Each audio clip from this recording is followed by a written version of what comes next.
10 फेब्रुवारीला ते काही प्रेझेंटेशन देणार आहेत अजित पवार यांच्या अपघाती निधनासंदर्भात. काही शंका संशय जे काय आहे प्रेझेंटेशन करणार हा आहेत. प्रश्न 12 तारखेला ते आणखी एक पत्रकार परिषद घेत आहेत ज्यात अजित पवारांची विलिनीकरणामागची नेमकी भूमिका काय ही ते सविस्तर सांगणार. मग ऐका ना, रोहित पवार हे आमदार आहेत राष्ट्रवादी काँग्रेस पक्षाचे, ते शरद पवारांच्या पक्षाचे.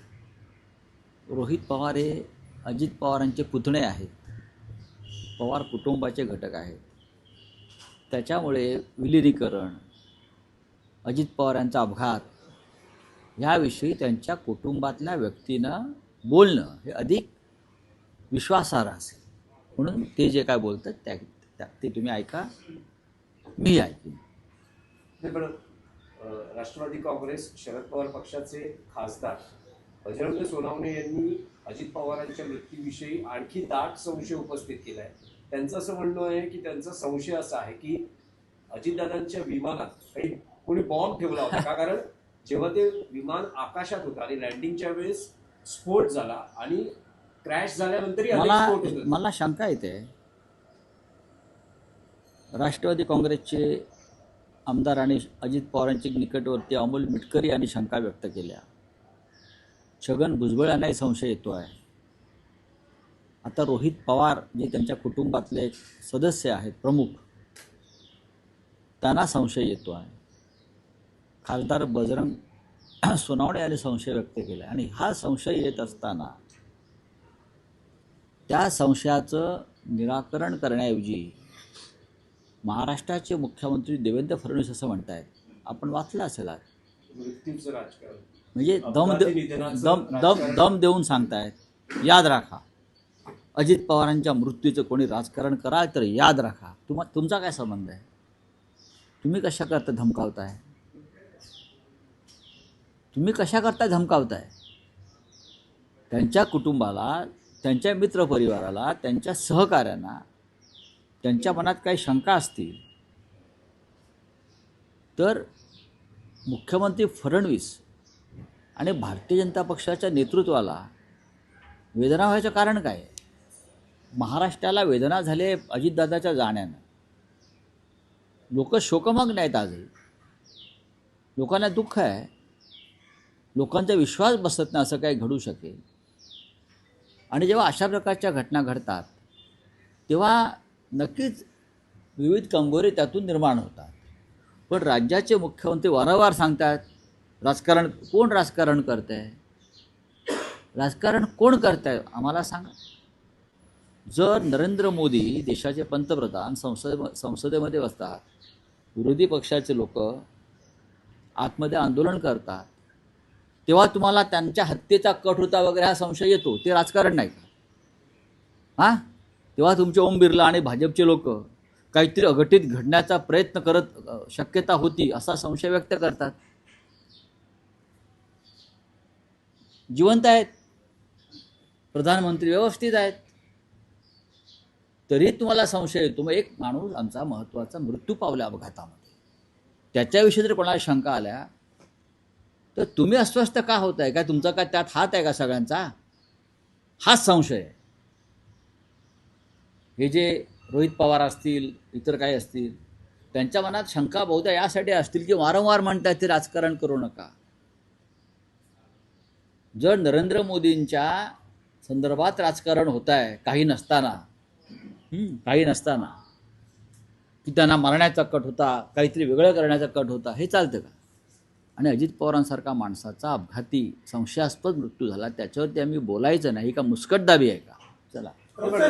काही वेळापूर्वीच रोहित पवार यांनी पत्रकारांशी संवाद साधताना एक महत्त्वाचं त्यांची इच्छा व्यक्त केली. ते म्हणाले की सुनेत्रा काकींमध्ये मला अजितदादा दिसतात, अजितदादांकडे उपमुख्यमंत्री पद होतं, सर्व खाती होती आणि राष्ट्रीय अध्यक्षपद, हे या सर्व गोष्टी ज्या आहेत त्या सुनेत्रा काकींना मिळाल्या पाहिजेत. सर्व खात्यांमध्ये अर्थ खातं अद्यापही मिळालेलं नाही.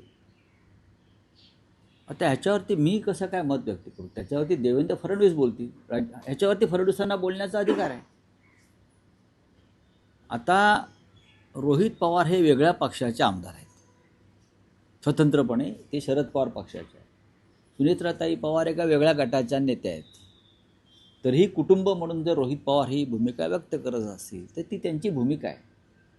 त्याच्यावरती इतर कोणी पक्षाच्या नेत्यांना बोलू नये. राऊत साहेब, आता तुम्ही एक गंभीर संशय उपस्थित केला. जसं फडणवीस म्हणतात की अजित पवारांच्या मृत्यूवर कोणी राजकारण करू नये, हे सगळं थांबवावं. तुमचा हात आहे का, असा जो संशय तुम्ही उपस्थित केला तुमचा म्हणजे फडणवीसचा म्हणत नाही मी. बीजेपीचा किंवा नाही, कोणाचा? तुम्ही असं आहे की जेव्हा वारंवार अशा प्रकारची वक्तव्य येतात दुसऱ्या बाजूनं, तेव्हा समोरच्या व्यक्तींना संशय येतो की असं का वारंवार बोलताय, आमचा घरातला माणूस गेलाय आणि तुम्ही म्हणताय गप्पा बसा. म्हणून हा संशय उपस्थित होतो. पत्रकारांनी याचा शोध घ्यावा.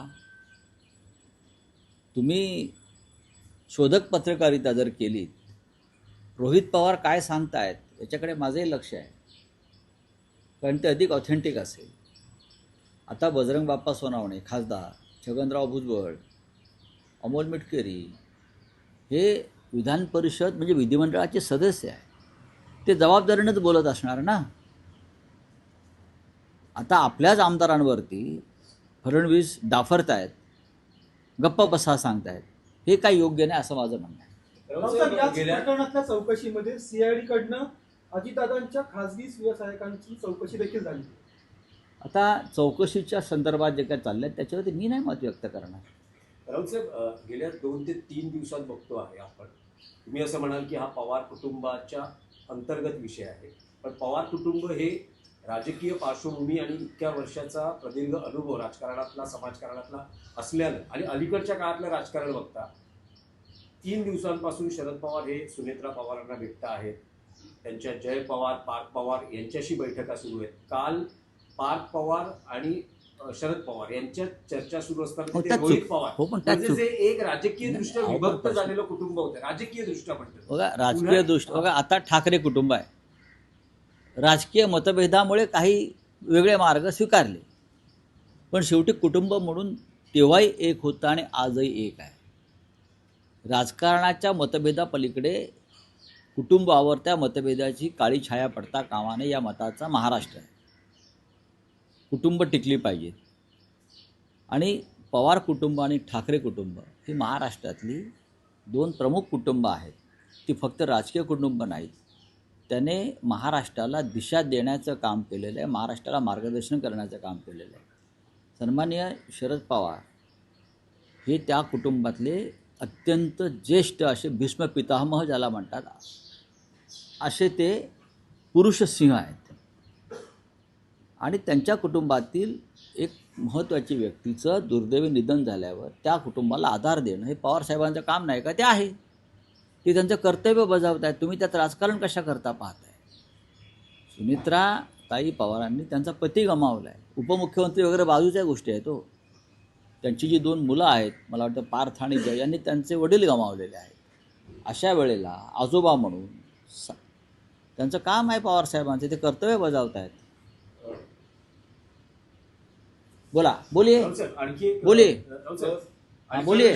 मुंबईच्या महापौर पदाची निवडणूक होते आहे. काही वेळातच भाजप आपला उमेदवार जाहीर करेल आणि शिंदे शिवसेना उपमहापौर पदाचा उमेदवार जाहीर करेल. शिवसेना उद्धव बाळासाहेब ठाकरे पक्षात काही निर्णय झाला आहे का की ही निवडणूक लढवायची? निर्णय झाल्याबरोबर आम्ही तुम्हाला कळवू आजच, आणि आजच दुपारपर्यंत. आज दुपारच अशी होते की महापौर पदाची एकीकडे चर्चा होते, त्याच बाजूला स्वीकृत नगरसेवक हे तुमच्या वाटलं 3 येणार आहेत. ठीक आहे, लहान विषय. मागणी वगैरे बोलिये. मनसेची मागणी आहे. आपका बोलिये क्या है? दुनिया भर से एब्सेंट फाइल में दुनिया भर से इस्तीफा हो रहा है, तो लेकिन भारत में अभी इस्तीफा नहीं आया है. इस समय क्या बोलते हैं? दुनिया भर में इस्तीफा आया होगा, उनको शर्म आती है. हमारे यहाँ किसको ऐसी बातों की शर्म नहीं आती. हाँ, संस्कार, संस्कृति, हिंदुत्व, ये बातें सिर्फ बोलने की है. लेकिन अगर किसी का नाम आया है किसी भी कारणों से, वो गंदी फाइल में, वो डर्टी फाइल में, वो जो कश्मीर फाइल वगैरह बनाते हैं ना फिल्म को, ये वो क्या केरल फाइल, कश्मीर फाइल, ये फाइल, वो फाइल, ये लोगों ने एफिस्टिन फाइल एक फिल्म बनानी चाहिए. फाइल है ना, तो सिर्फ कश्मीर फाइल है. और कौन सा फाइल आया था बीच में? केरल फाइल. तो मैं उनसे, जो प्रोड्यूसर थे उस फिल्म के, जिसने कश्मीर फाइल का धंधा किया और करोड़ों रुपए कमाए, उनसे मेरा आह्वान है कि आप एपिस्टिन फाइल पर फिल्म बनाइए। अगर फाइनेंस की ज़रूरत हो तो देश की जनता से हम फाइनेंस जमा करके आपको दे देंगे, लेकिन एपिस्टिन फाइल बनानी चाहिए, ज़रूर बनाइए। बहुत धमाकेदार फिल्म होगी box office per. Thank you. तीसरी बात